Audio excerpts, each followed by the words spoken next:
UPPL আমাৰ NDA সহযোগী দল আৰু আমি যেতিয়া এটা সহযোগিতা কৰো সহযোগিতা অব্যাহত থাকে আৰু UPPL আমাৰ মন্ত্ৰী সভাটো আছে খালি BTC বা BTRৰ নিৰ্বাচনটো আমি কেনেকে খেলো সেই বিষয়ে প্ৰমোদ বড়ো আৰু দিলীপ শইকীয়া ডাঙৰীয়াই আলোচনা কৰিব কিন্তু NDA UPPL আছে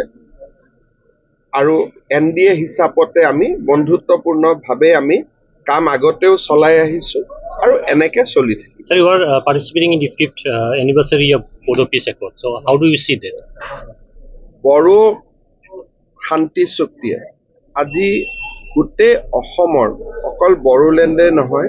সমগ্ৰ অসমলৈ শান্তি আৰু সম্প্ৰীতি কঢ়িয়াই অনা এক ব্যাপক ভূমিকা পালন কৰিবলৈ সক্ষম হৈছে আজি আপোনালোকে মনত ভাবি চাওক যে 17 ফেব্ৰুৱাৰী তাৰিখে অসম বিধানসভাৰ অধিৱেশন কোকৰাঝাৰত অনুষ্ঠিত হ'ব যিটো সময়ত অসমক বিভাজনৰ কাৰণে আন্দোলন কৰা হৈছিল অসমৰ একতাৰ মূল প্ৰতীক বিধানসভাখনেই কোকৰাঝাৰত হ'ব আৰু যদি বিধানসভাখনলৈকে চাই তেতিয়াহ'লে তাত দেখিব যে য'ত এসময়ত অসমীয়া ভাষা তাত অকল একমাত্ৰ ভাষা আছিল আজি তাত বড়ো ভাষা আৰু বড়ো কলা সংস্কৃতিয়ে গৌৰৱময় স্থান দখল কৰিছে এসময়ত অসম বিভাজনৰ কথা কোৱা হৈছিল কিন্তু আজি অসম একতা থকাৰ লগে লগে বড়োলেণ্ড অঞ্চলত ভাবিব নোৱাৰা উন্নয়ন এখন মেডিকেল কলেজ আছিল এতিয়া দুখন মেডিকেল কলেজ বড়ো একৰ্ড হোৱাৰ আগতে এখনো মেডিকেল কলেজ নাছিল বড়োলেণ্ড বিশ্ববিদ্যালয় এখন আছিল এপ্ৰিল মাহৰ পৰা কোকৰাঝাৰ বিশ্ববিদ্যালয় য'ত এখনো বিশ্ববিদ্যালয় নাছিল মাত্ৰ গুৱাহাটী ইউনিভাৰ্চিটিৰ এটা কেম্পাছ আছিল তাত আজি দুখন বিশ্ববিদ্যালয় যিবিলাক কথা আমি কেতিয়াও ভাবিবও পৰা নাছিলো শান্তি চুক্তিয়ে আজি বড়ো অঞ্চললৈও বিকাশ আনিছে প্ৰগতি আনিছে আৰু অসমৰো শ্ৰীবৃদ্ধিত অৰিহণা যোগাইছে গতিকে বড়ো চুক্তিয়ে যেনেকে বড়ো লোকসকলৰ আশা আকাংক্ষা পূৰণ কৰিছে সেই ধৰণে বৃহত্তৰ অসমৰো আশা আকাংক্ষা পূৰণ কৰিছে BTR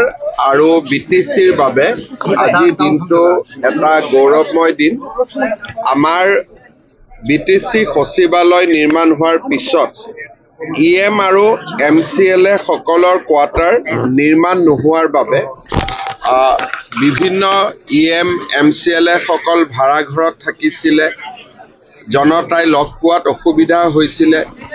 আৰু তেওঁলোকৰ নিজৰ মাজত সমন্বয়ৰো অভাৱ হৈছিলে বহুজনৰ কোকৰাঝাৰত ঘৰো নাছিলে ওদালগুৰি মাজবাট তামুলপুৰৰ পৰা অহা যোৱা কৰিছিলে আজি আমাৰ এটা বহুদিনীয়া অভাৱ পূৰণ হ'ল 20টা EMৰ কোৱাৰ্টাৰ হ'ল 30টা MCLA কোৱাৰ্টাৰ হ'ল আৰু ভৱিষ্যতেও ইয়াক আৰু যদি প্ৰয়োজন হয় ইয়াক সম্প্ৰসাৰণ কৰাৰো ব্যৱস্থা ৰাখি থোৱা গৈছে ৰাজ্য চৰকাৰে 100 কোটি টকা এই প্ৰকল্পৰ বাবে অনুমোদন দিছিলে কিছু বছৰ আগতে BTR মুখ্য কাৰ্যবাহী সদস্য প্ৰমোদ বড়ো UG ব্ৰহ্ম ডাঙৰীয়া আৰু মই ইয়াৰ আধাৰশিলা কৰিছিলোঁ আৰু এই অনুষ্ঠান কেইটা আধাৰশিলা কৰাৰ পিছত উদ্বোধন কৰাৰো আজি আমাৰ সৌভাগ্য হ'ল মই বড়োলেণ্ডবাসী ৰাইজক আজিৰ দিনটোত অভিনন্দন জনাইছো ইয়াতে কোকৰাঝাৰৰ বা BTRৰ EM MCLA সকল থাকিব অলপ আগলৈ গৈ কোকৰাঝাৰ বিশ্ববিদ্যালয়ৰ স্থায়ী কেম্পাছ নিৰ্মাণৰ কামো লাহে লাহে আমি আৰম্ভ কৰিম আৰু মই ভাবো যে কোকৰাঝাৰ বা BTRৰ আটাইবোৰ অঞ্চলে বিকাশৰ গতিৰ লগে লগে ধুনীয়া হৈ গৈ আছে আৰু গৈ থাকিব স্যার আপনার কার্যকালত অসমে এটা ধনাত্মক পরিবর্তন পাইছে অনাগত সমস্যা স্যার অসমক লৈ আপনার কি চক আমি অসমত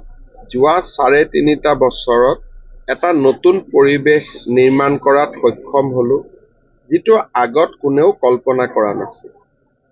এতিয়া যিখিনি আমি কাম কৰিলো BTRতে হওক অসম চৰকাৰতে হওক এই কামখিনিক যদি আৰু কেইটামান বছৰ এই ধৰণে লৈ যাব পৰা যায় তেতিয়াহ'লে আমাৰ অসমখন ভাৰতৰ ভিতৰতে এখন শ্ৰেষ্ঠ ৰাজ্য হ'ব শৈক্ষিক কাঠামো বনিছে কলেজ বনিছে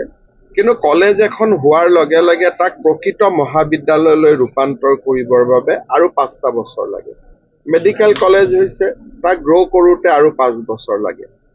এই ধৰণে আমি কামবিলাকৰ গছ জুপি আমি ৰুইছোঁ, কিন্তু তাক ডাঙৰ দীঘল কৰিব লাগিব। আৰু যদি আৰু 5টা বছৰ অসমে এনেকৈ এটা শান্তিৰ পৰিৱেশ পায়, অসম ভাৰতৰ ভিতৰতে এখন শ্ৰেষ্ঠ ৰাজ্যত পৰিণত। স্যাৰ অনাগত সমস্যাত আপুনি বিচৰা বাতৰি পাব কেৱল নিউজ 18 এপত। নিউজ 18 এপ ডাউনলোড কৰিবলৈ স্ক্যান কৰক এই QR কোড। গুগল প্লে ষ্টৰতো পাব এই নিউজ 18 এপ।